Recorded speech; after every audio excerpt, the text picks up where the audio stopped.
right, everyone. Welcome to the Stoa. Today we have Nate Otey with us. Nate is an associate at the Harvard Department of Philosophy and is the lead instructor of ThinkerAnalytix, a nonprofit that partners with Harvard's Department of Philosophy. And Nate is visiting us today to talk about argument mapping, a really cool visual tool and method that displays how reasons work and how to support a claim. And as people at the Stoa know, I'm very big on reasoning skills and critical thinking skills. I've been looking for a course and method on argument mapping, and ThinkerAnalytix delivers. So that's why I invited Nate here, and he's going to share his thoughts and perhaps present. And he's also kind enough to offer a generous discount code for the course, How to Argue, and the discount code's in the chat, and that's the link. You got to register as a student. And so we're here for 60 minutes. I'm going to tag in Nate in a moment, and I imagine there'll be some Q&A or interactive portions. So if you have any questions anytime, you either put up your hand icon or put your questions in the chat. So Nate, I'm going to tag you in. Welcome to the Stoa. Great, thanks, Peter, and good to be here, guys. So yeah, hi everyone. My name's Nate Otey. I'm an associate in the Harvard Department of Philosophy and lead instructor for ThinkerAnalytix. So what we do is we teach argument mapping, and argument mapping is a method of just laying out how reasons support a claim with a visual structure. I thought in order to introduce you guys to it and maybe hopefully help you see why I think it's valuable, we could do a little mapping exercise together. So let's see, we can either map, all of my favorite topics are food related. We could do, is a hot dog a sandwich, or does pineapple belong on pizza? This morning, I also made some argument maps about whether cereal is a soup, but I don't have that one prepped. So what do you guys think? Hot dog sandwich or pineapple on pizza? Does anybody feel strongly about which topic?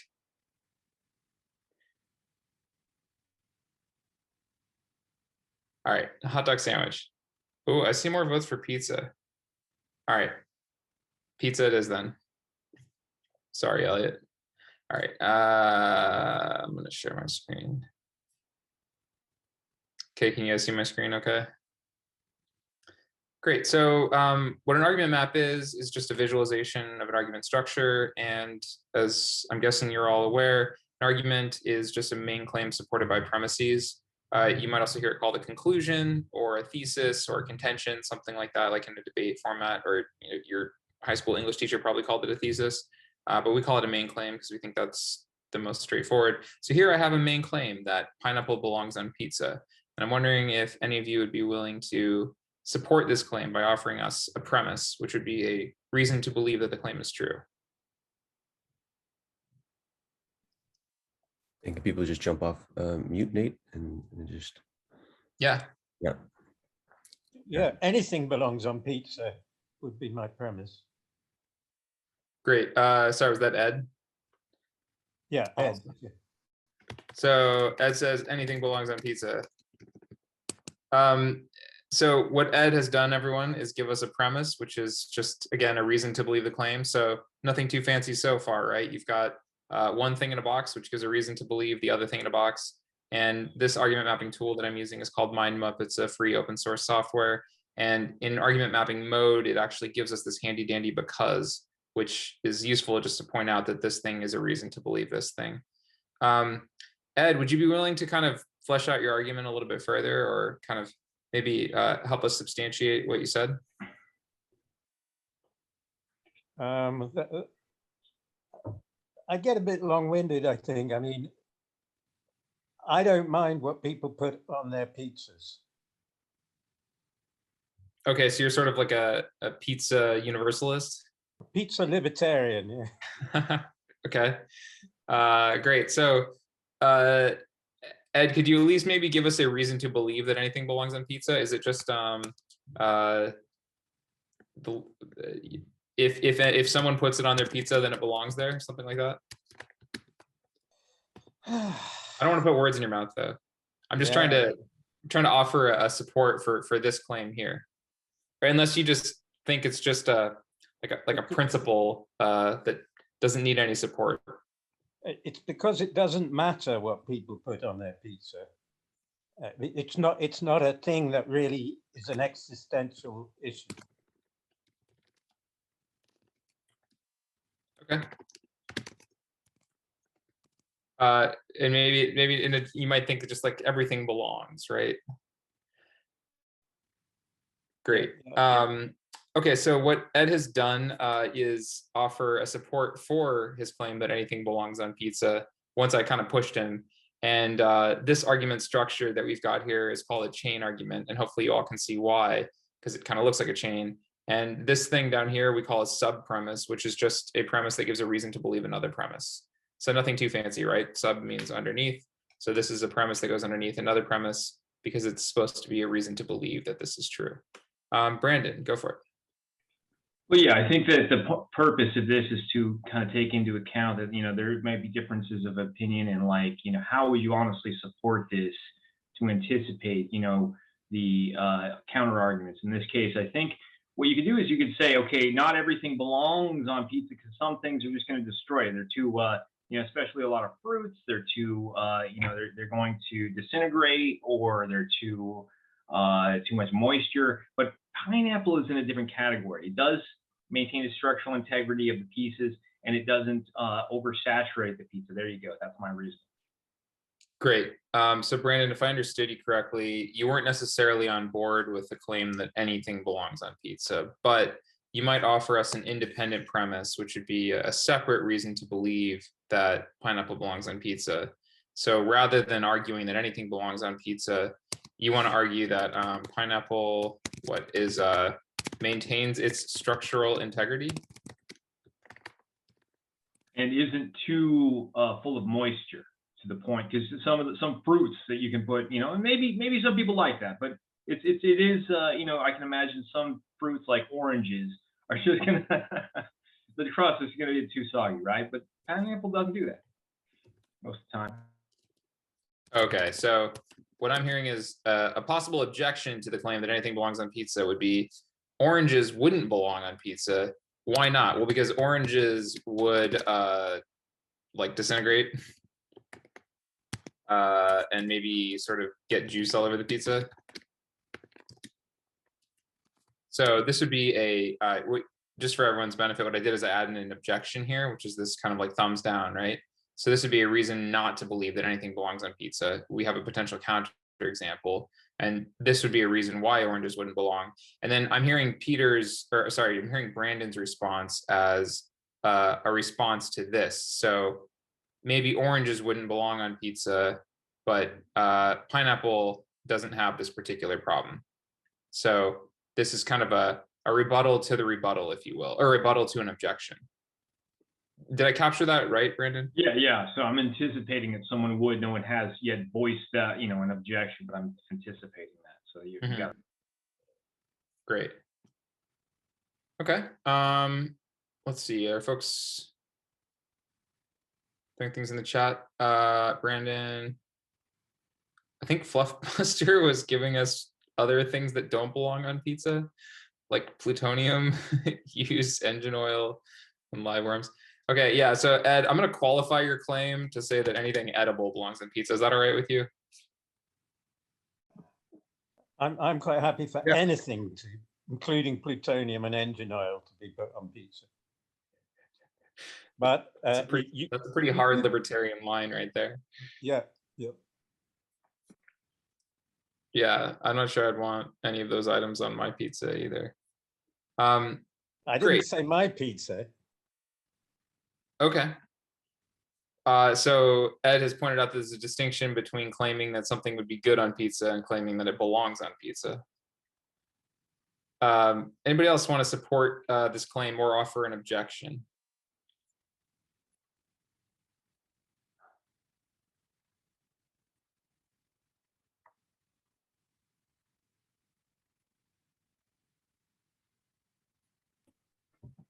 I think we just missed an important point where, whose pizza? We're not being very precise about what pizza we're talking about here. Is it my pizza, your pizza, pizza in general, pizza for people in the third world, people in spaceships? Great. So maybe would you like to try to specify the domain here?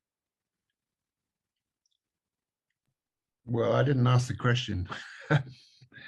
If you're gonna, well, I would say you've got to be more precise. You've got to it will be different answers in different domains, right? So if it's about my pizza, it's none of your business. If it's your pizza, it's not really any of my business. If it's marketing for some pizza manufacturer, it's a different question. Okay, yeah. So what if we construed the claim as pineapple tastes good on pizza? Would that help? That's complete the semantic triplet. Tastes good for who? Who says it tastes good? So you need a subject, a relationship, and an object. So this initial claim is rather vague, isn't it? So in whose opinion? It definitely is. That's right. You're right. So it is vaguely formulated. I guess, and you're right. It may turn out that people could just talk past each other on this topic if people had different domains in mind as far as who it's referring to.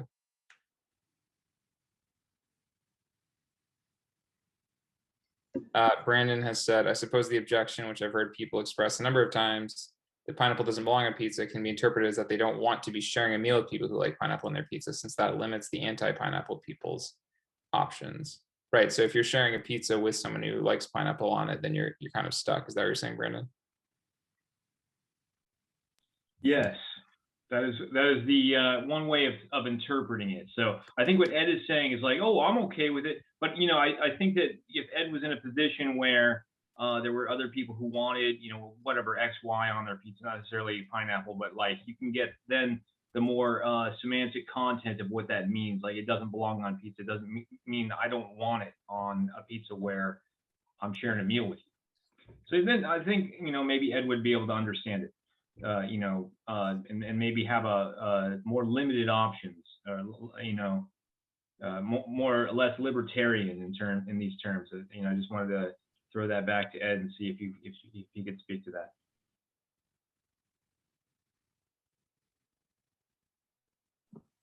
No, I think there's some more interesting people in the chat. I think I've said my piece. Okay. So Kevin said it depends on what the pineapple is paired with. On the pizza, meat, yes. Meat, yes. Tofu, no. So pineapple is, so what I've heard, and I don't know if this is accurate, but what I've heard people say is that pineapple is tasty with meat, although perhaps not with tofu. So that might be a different reason to believe that pineapple belongs on pizza, that it's a good flavor combination or something like that. All right, well, I didn't necessarily want to, yeah, I didn't necessarily want to get too deep into the weeds on this particular topic, and you all are philosophically minded, so you're already parsing the vagueness of this question. I usually do this more with like middle school students or middle school teachers, and they're not usually so quick to notice that the claim that something belongs on pizza is vague and ill-defined. But you guys are honed in on that right away. I also have not heard worms come up in this discussion until now, so points for you all in that respect. But what I wanted you to notice is just that an argument map lets us display the logical structure of claims, even if I didn't do a great job accurately capturing that in our discussion just now. Again, because arguments come in certain forms, and these forms can be visualized. Namely, you have like a sub-premise, which is a premise that gives a reason to believe another premise. You can have independent premises, which are different supports which do not logically rely on each other in order to support the claim at hand. So you might think that this claim is true and gives a good reason to believe that pineapple belongs on pizza, even if you didn't buy this, or vice versa. And then the other thing that argument maps let us do is map what we call hidden co-premises or hidden assumptions, right? So a hidden co-premise in this case might be something like anything tasty belongs on pizza, or something like that, right? Because this, in conjunction with this, works to provide a single reason to believe that this is true. And so we often, you know, many arguments have a co-premise structure, especially like syllogisms, and deductive arguments typically have a type of co-premise structure, just to say that the two premises work together to provide one single reason to believe that the claim is true. So, you know, I live in Boston, and so typically there's arguments about whether, well, there's not really an argument anymore about whether Tom Brady is the GOAT. And so this is kind of my favorite example of co-premises, right? Because people will say, well, Brady's the GOAT because Brady has won the most Super Bowls. With apologies to those of you who are not fans of American football or fans of Tom Brady in particular. He has won the most Super Bowls, and he is considered the greatest quarterback of all time. Now, in this case, the hidden assumption, well, actually, I wonder if anybody can identify it for me. What's the hidden co-premise? I think the hidden co-premise in this case is that there is an objective measure for who is the best or the greatest of all time. You know, whereas I mean, there are other measures that are probably just as good as, you know, and that there might not be a single way of objectively determining who is. Maybe there's some subjectivity to it. Right. So in this case, it's a claim about the criteria for being the GOAT, right? In which case, like, and specifically, that winning the most Super Bowls makes you the greatest, right? Because hopefully you all can see that, you know, if I didn't think that this was true, then I wouldn't find this to be a very convincing reason. This needs to assume that this is true in order to provide a reason to believe the claim. That being said, if both of these claims are true, then this is a very strong inference, right? Because if Brady has won the most Super Bowls and winning the most Super Bowls makes the greatest, then it just follows that Brady is the greatest. So this is a deductive argument type, meaning that if you want to take issue with the main claim, if you disagree, you'll have to disagree with one of the premises here, because the inference itself is quite strong, or you might even think it's deductively valid. So I'm just trying to show you guys that there's different types of argument structures, and that this mapping tool lets us visualize those structures.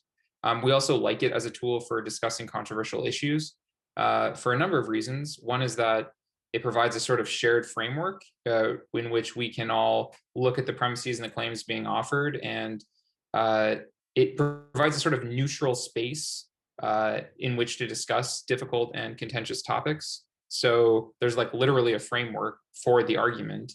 And people can also work together to map an argument that's being represented in prose as a group activity to try to figure out what is the structure of this argument. So frequently what we'll do with students, and I suppose we could do this at some point if you all wanted to, is choose a controversial argument and then try mapping it out together. So in that case, your task is to figure out what is the logical structure of the argument. And so people who deeply disagree about the topic can nevertheless work together to try to figure out, are these co-premises, are they independent, is there a sub-premise here? And it provides a kind of like shared, even just having that kind of basic shared activity provides kind of basis of mutual trust and conversation. It also allows us to notice that there's a difference between a claim and the person making the claim, right? So much of what makes it difficult to have, you know, controversial discussions is that we tend to associate claims with which we disagree. We sort of impute negative affect to the people making those claims, right?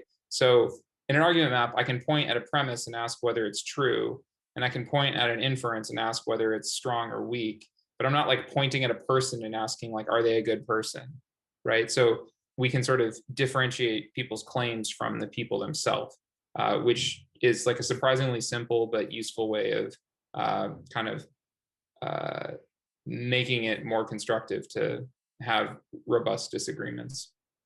So we really talk a lot about intellectual charity in our work. You know, how do you interpret someone's argument in the strongest possible way? How do you steel man rather than straw man an argument? All right, I just said a lot. So I'm curious if you all have any questions right now. I'd be happy to dig in further into anything I just said. Jared has a question, but I want to sneak one in. I'm curious, your students, Nate, especially when it comes to the triggering and difficult topics, how have they taken to it? Because, you know, you just see shit on Twitter like, oh, it's a horror story, and you hear stuff what's happening in classrooms. So I'm curious what's happening in the Harvard Department of Philosophy when it comes to the controversial issues, culture war issues. And then the other question I'll sneak in, or to share then a question, like I really like the kind of the protein aspect of like you have your argument and then you can always go back and edit it. I know I'd be so like picky. You can save this as a PDF and you can have this as a saved document. Have you or people, your students, taken this up just as like an ongoing life practice to have the like arguments recorded on certain issues that they can kind of reference to, edit and send to other people who they may disagree with? Oh, it's interesting. Is it sort of like almost like a wiki on a topic or something? Exactly. Yeah. We haven't. There is a tool out there that I have not used very much called Kialo, which is, I think, supposed to be intended as a sort of like large scale discourse on given topics. And it kind of has like branching trees of arguments, and almost anybody can add, like some of them are public, so anybody can add, pros and cons, and then you can evaluate other people's pros and cons and comment on them. As you might imagine, if it's a public object or document, it gets quite sprawling quite quickly. And there's also not necessarily like a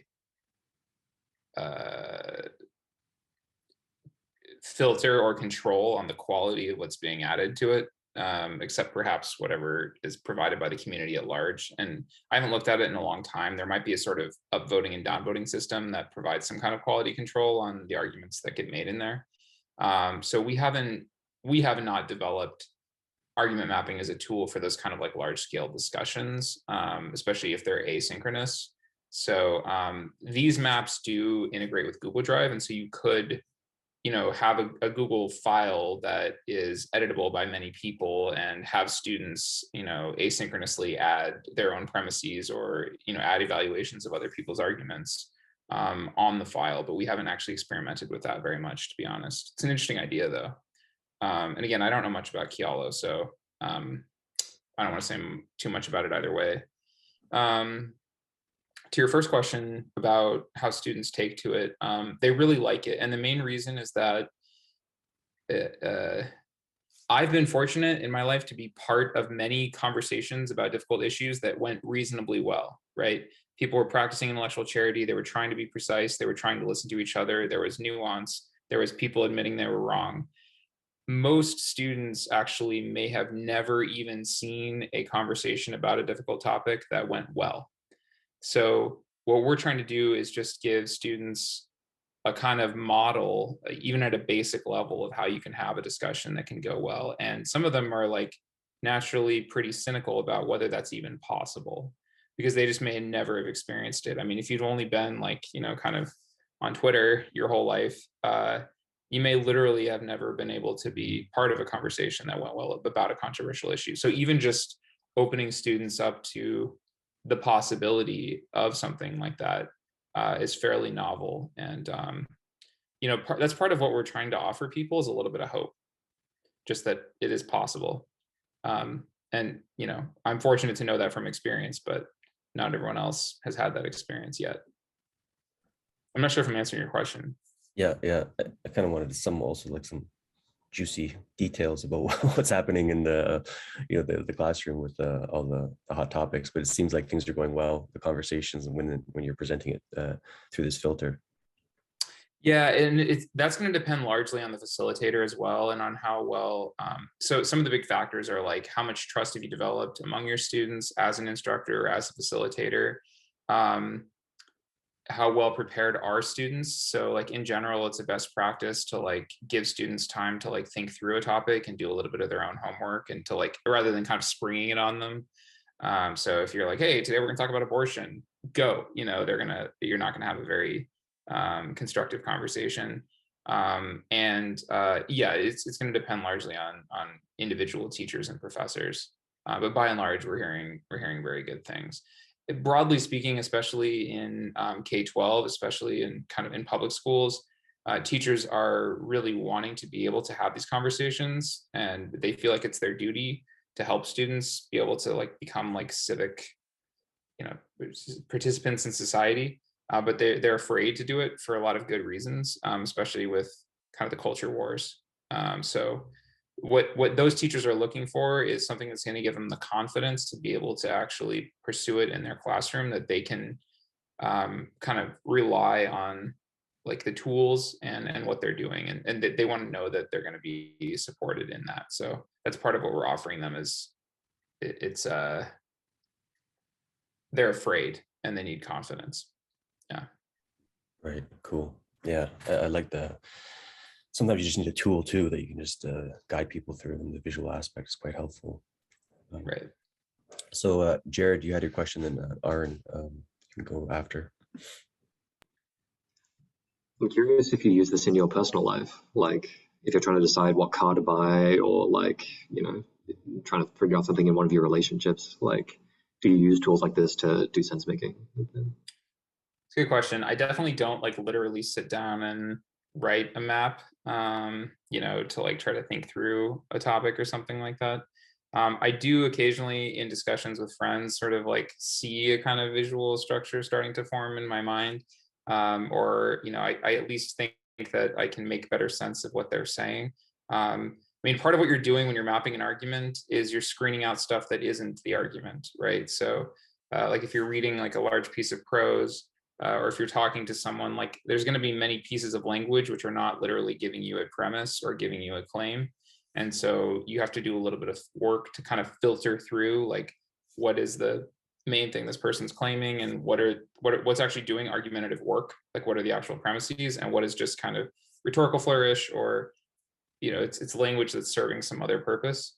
So I would say that I do use that in my regular personal life, and just talking to people, it's like how much of what they're saying is actually contributing substantively to their argument, and how much is just them kind of thinking through it out loud, or maybe adding flourish for some other reason. Yeah, I've had a teacher say that he uses it in conversations with his wife. So, but I haven't used it with my wife yet. Yeah, at least not consciously. Any follow-up question, Jared? Yeah, like I'm curious because I've seen a lot of this kind of thing in not necessarily trying to map out an argument, but like map out the idea space to be able to do sense making, like just like what are all the thoughts rather than necessarily like X's because of Y, and like trying to make a central argument. Do you also like, have you seen it used in that context, or is it mainly for this like I'm trying to make a discrete claim and here's all the things that support it? Yeah, there is some research that I haven't looked at recently where people were trying to use them to solve wicked problems, or at least to work on wicked problems. If you know what wicked problems are, yeah.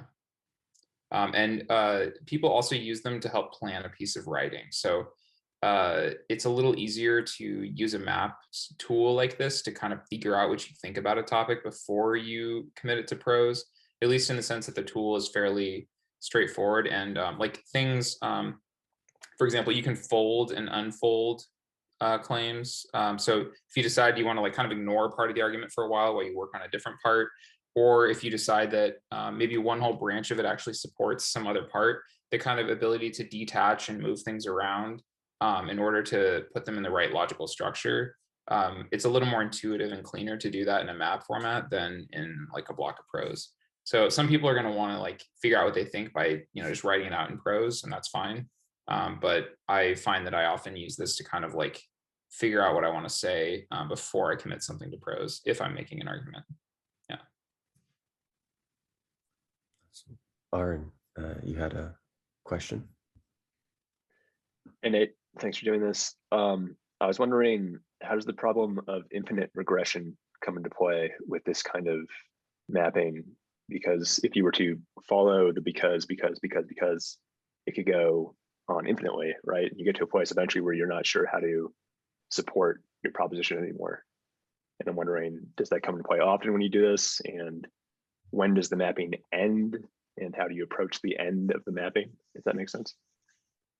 Yeah, totally. I mean, it doesn't come into play in the sense that typically things bottom out relatively quickly, right? I mean, most arguments do bottom out relatively quickly. So the mapping tool allows us to notice when something isn't being supported, right? So like, I don't know, just looking at this claim right here, I could point at, you know, box 2.3 and say, hey, we need a reason to believe that pineapple is tasty with meat, right? You know, and what could count as a reason to believe that? You know, but it also is arguments just tend to bottom out relatively quickly. You've got your kind of like basic premises that just need to be assumed in order for the argument to work, right? I mean, even here, like with Brady's won the most Super Bowls, you could ask for a reason to believe that's true, and maybe that would be like a source, right? But if you asked again, like, why should I believe that that's true? You're going to kind of hit, a kind of like absurd skepticism very quickly. If you didn't find that convincing, then like maybe there's nothing we can say to you at that point. So an argument map just illuminates whether or not something is being supported.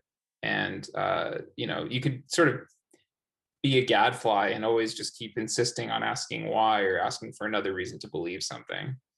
But I'm not sure if I'm answering your question. Yeah. One follow-up. This is kind of a different question entirely, I guess, but what is the potential to misuse this tool if you, let's say, are good at mapping and someone else is not good at mapping? Could you, use this to sort of win arguments, or sort of, kind of run in circles around people where like they don't really realize what you're doing, where you're like, because, so you're wrong or something like that? Yeah, I would say I haven't heard of people misusing it to sort of like unfairly win arguments. If anything, it's a sort of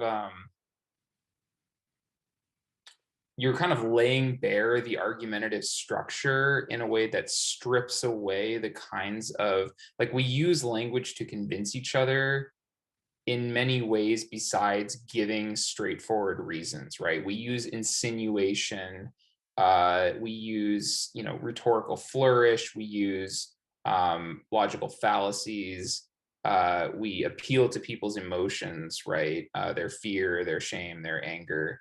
And a map actually strips away many of those elements and kind of reduces it to its bare logical structure. So in a way, it's kind of less convincing than it might otherwise be, right? So I haven't heard of people becoming sort of unfairly persuasive by using maps as opposed to other types of persuasive techniques. But if you do hear of someone like, becoming like, for example, I don't expect that our politicians or our marketers will start using maps anytime soon. It'd be fun if they did, but to the contrary, it kind of exposes a bad argument for what it is when you map it.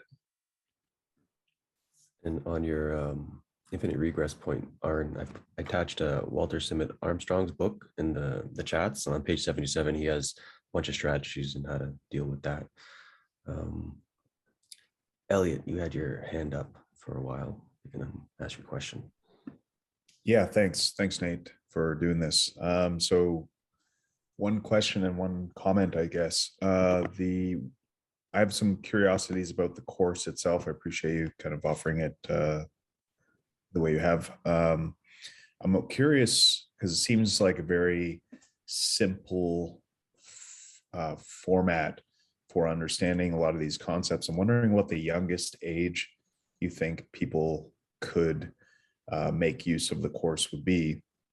And my broader comment is you talking about how this can be a co-process for mapping out arguments together. I think there's actually something pretty profound there, because it feels a little like Six Thinking Hats or EGP as a kind of like everyone on the same side of the table looking forward approach to argument. And we know how much polarization is problematic these days. And so I could even see like a clickbaity title explaining this process on a YouTube video saying like, the number one cure for polarization in contentious discussion or something like that. But I think there's, so I'm wondering, you said you've kind of observed that as a process. I'm wondering how much of a push there's been for actually putting that out as a thesis, that this can be a way to break through that, bullshit arguing, basically. Yeah, I mean, first to your question, we've worked with students as young as like 6th grade. I think once students have the developmental capacity to notice that something is a reason to believe something else or to make an inference, then they could probably start working with this. Co-premises tend to be a little bit trickier. So Sixth graders have a hard time with those, but by and large, you know, they basically have the machinery they need by the time they're 12 or 13 years old for the most part. And yeah, to your point about polarization, what we love to do at our organization is to be able to commission some more legitimate research about how argument mapping can help. I mean, so far, most of our evidence is really anecdotal. There is a little bit of interesting research. There's a preliminary study, it's linked on our website, that an argument represented in a map form is when you show someone an argument that they disagree with. So the specific example they had was, it was an argument in favor of building a border wall on the southern border of the US. And when they showed this argument to people who were liberals, that is, they were more likely to disagree with the argument, the exact same argument represented in a map form as opposed to prose, people were less likely to say that the person who made the argument was, they were less likely to think negatively about the person who made the argument. So and that was kind of like somewhat rigorously tested. It was preliminary research, but it's plausible that maps could literally participate in depolarization if claims were represented visually as opposed to just in prose. And I could kind of nerd out with you more about why that might be. But yeah, we'd love to get some real kind of studies commissioned to study this more in depth. Yeah. Part of the difficulty is measuring like long-term impact, right? So you might just think, well, we want a more modest or more narrow goal of just like being able to have a conversation at all without hating each other when we leave the room. But then a longer term impact of like negative partisanship or willingness to participate in more conversations is just really difficult to measure. Yeah. Any follow-up question, Elliot? Yeah, well, I definitely would digging deeper into it, but I think there's value even before there's research. And you know, the experiment itself, I think, is generative and provides value, and just offering it as a tool, and then the research, you know, will only offer greater insights. But just even your point about the border wall, it's like any examples of people having a new perspective because they are able to see things through a different lens, I think is positive. Yeah, no, we hope so. I mean, we're trying to do our small part, and the other thing that maps do is they give you a nice vehicle for teaching the skills of intellectual charity, which we are trying to teach explicitly in our materials. You know, like there are multiple ways you can interpret a claim. What's the most charitable way to interpret it? Yeah. Jared, you had another question? Yeah, I think this is so cool. There's like combining like a technical process with like a social process to like try and achieve some kind of better collective sense making. I'm curious what you think about the state of the technology at the moment, like the state of knowledge maps, and whether you think like they're as good as they can be, or if there's like a platonic knowledge mapping software that you wish existed that had like X and Y features. Like, yeah, it's a good question. MindMap basically does everything that I wanted to do right now.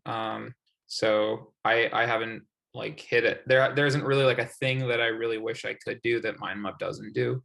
I mean, in a way that it's not very complex, right? It's just like boxes and arrows at the end of the day. So the software itself just has to kind of work at a basic level. It's not, I mean, because you can do argument mapping with paper and pencil or just on a whiteboard. And people did for, you know, decades before we even had this kind of software. So yeah, I haven't found a real need for anything especially different. It'd be nice if there was a more intuitive UI for evaluating whether a claim is true or false. So like right now, one of the clunky things we sometimes suggest to people is that they change like the color to like blue if they think a premise is true, and change it to orange if they think it's false. You can also add, let's see, is there a way to add a smiley face or something like that? There used to be. I can't remember, but like basically you could add like a happy face or a sad face or something to a premise. But even that is like kind of ambiguous, right? Like if I add a sad face, am I saying that it's false? Not really clear. So yeah, I wish there was a slightly better way to denote an evaluation of an argument, specifically whether premises are true or false. I kind of like the strong and weak inferences thing here, and students like that too. Yeah, I've been seeing a lot of stuff like tools that try to hold both like epistemic claims and normative claims. And so people being able to go like, this is what we should do, or like have different nodes encode like values, or like, and then bring in maybe like prediction markets and forecasting in to be able to like try and assess truth claims in a more like consensus way. Like, I'm curious if you see this vision of like this technology being able to grow and like hold more and more public discourse, maybe replacing something like Facebook. Oh yeah.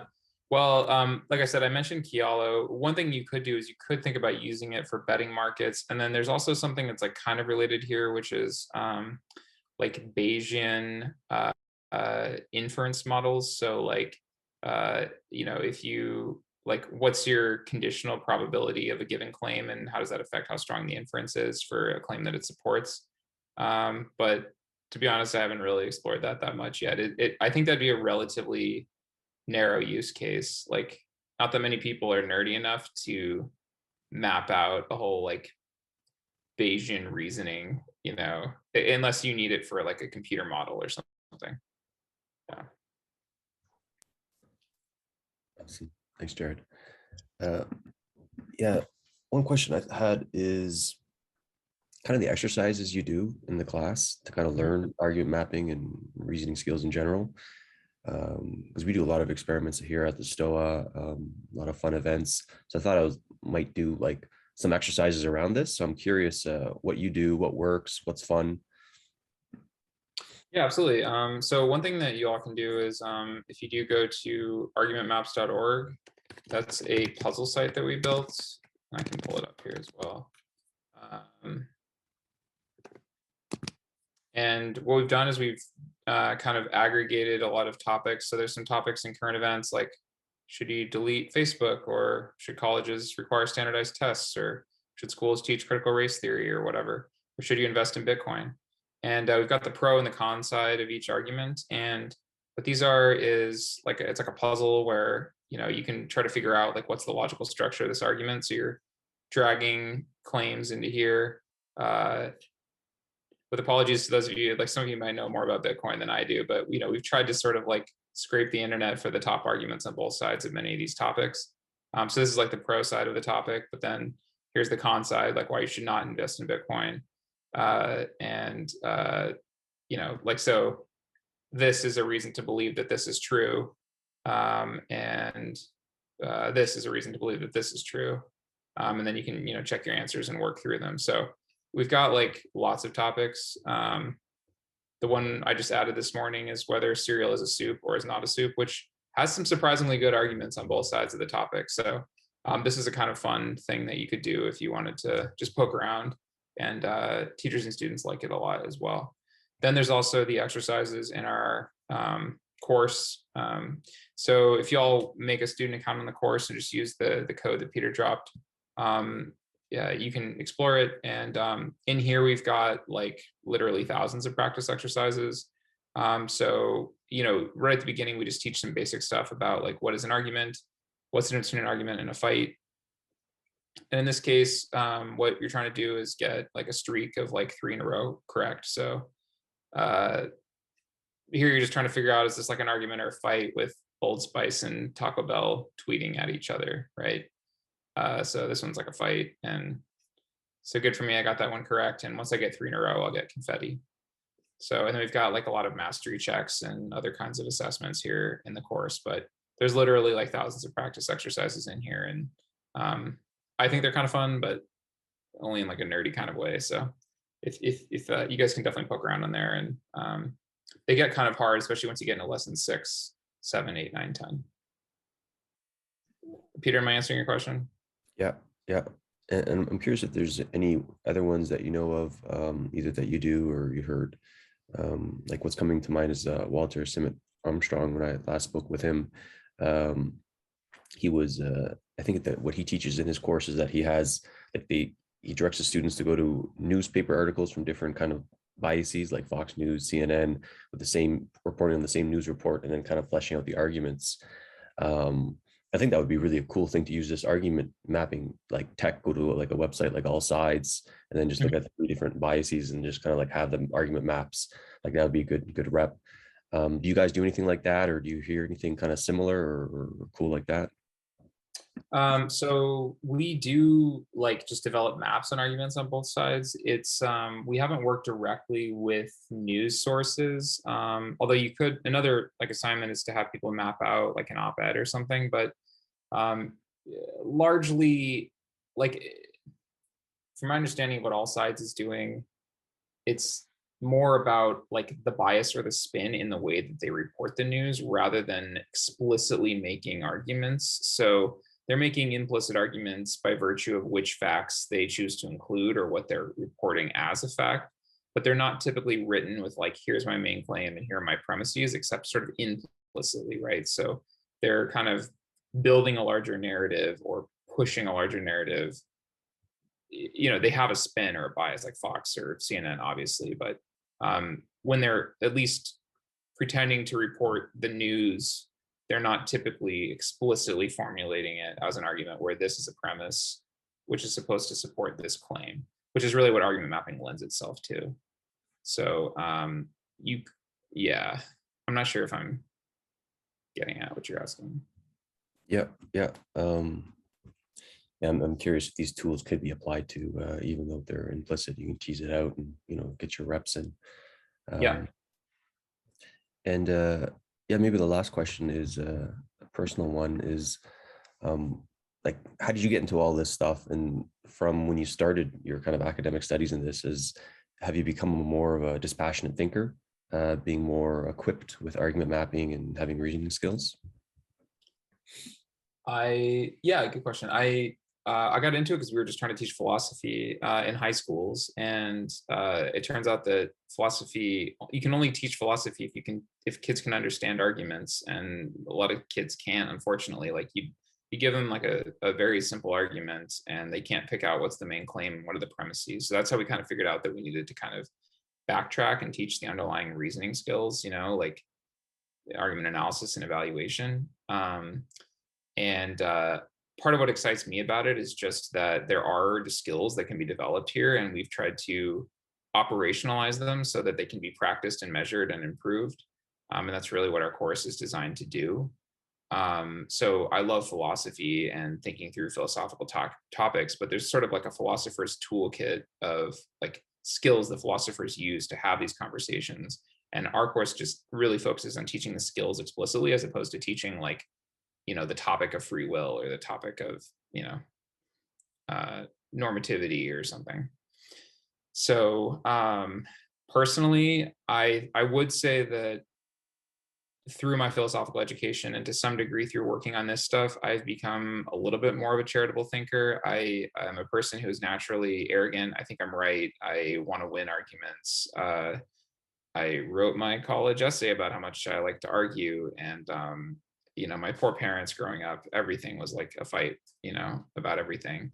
So I think I have become a little bit more like intellectually humble, and I kind of enjoy talking to people that I disagree with, just to try to figure out whether they might be making any sense and whether I might learn something from them.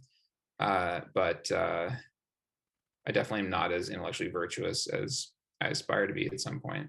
Yeah. Yeah, I imagine it, having that meta awareness of this allows you to slow down and then just map over someone else's arguments before you destroy it. Yeah. Try to do less destroying these days. Yeah.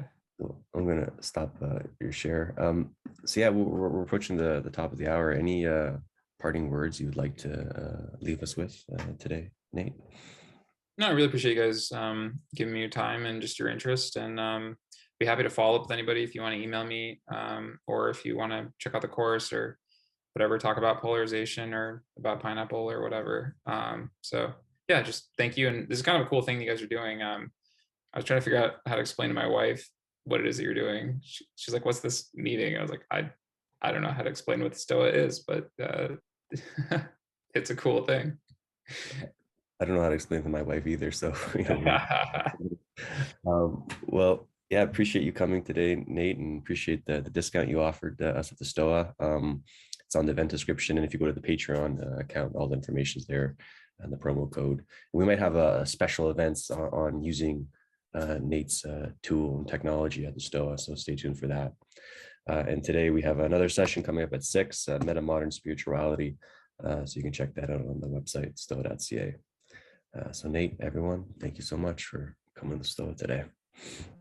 Thanks for having me. Have a good day, guys.